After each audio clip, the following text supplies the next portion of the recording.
Pharmacists, patient advocates, doctors, social workers, and hospital administrators gathered at the School of Pharmacy recently to commemorate the first year of the Patience Project. Patience, which stands for Patient-Centered Involvement in Evaluating the Effectiveness of Treatments, is an innovative, collaborative approach to involving patients and other key stakeholders in designing health research. The project is led by C. Daniel Mullins, professor and chair of the School of Pharmacy's Department of Pharmaceutical Health Services Research. It is funded with a 5-year, $5 million grant from the Agency for Healthcare Research and Quality. Patience uses patient-centered outcomes research, or PCOR, to involve patients, their health priorities, and interests in research.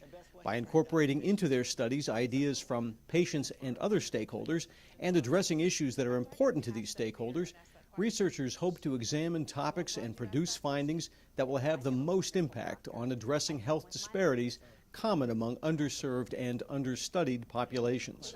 But even before we do research, we have to talk about what do people find interesting and important, and how do we prioritize that?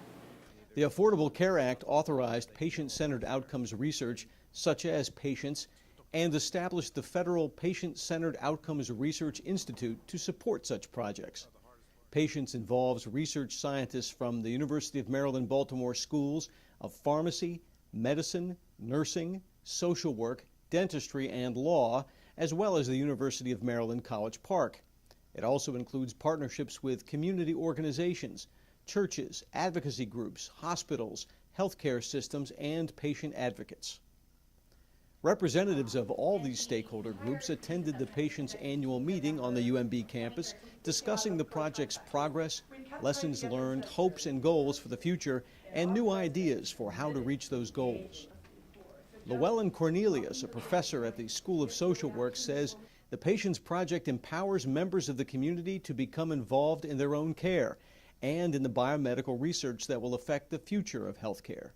The bidirectional nature of the research means that the providers and researchers learn from the community as much as the community members learn from the health professionals. Because bidirectional learning really means that I offer something and the community offers something, and through that process we build and grow. And that is so critical as part of community-based participatory research. We have to be open to the idea that this new thing that we build together is going to be different, and it builds upon each other. Yet, in order for that to happen, wow, that really takes humility, especially for professors and researchers, because our training trains us into thinking that we are it. It all works for us. And now the community is saying, oh, that's really nice and cute. However, it doesn't work on my block. West Baltimore is home to some of the poorest neighborhoods in the city and some of the most significant health disparities in the state of Maryland, with higher rates of cancer, heart disease, diabetes, and HIV, according to Samuel Ross, CEO of Bon Secours Baltimore Health System. Bon Secours, a partner in the Patience Project, serves this community. Ross says that researchers and providers must take special care. For many years, particularly in poor communities, going to the doctor was a last resort, and typically it was the emergency room. So having them understand how they can be more active, understanding the role of health and healthy lifestyles, and the impact of social determinants on health as they strive to improve their outcomes. It's really important that the researchers understand that you meet the patients where they are. They don't understand the jargon, they don't understand research, and mostly they'll be wanting to know what's in it for them and how they're going to be made better.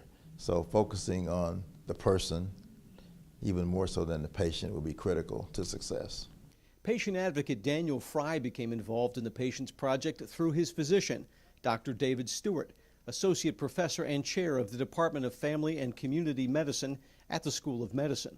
Fry, who is blind, is working to educate providers and researchers on the simple, common needs of the blind or visually impaired community. For example, if a provider or researcher is planning to share printed information with a patient, an alternative is needed for blind patients.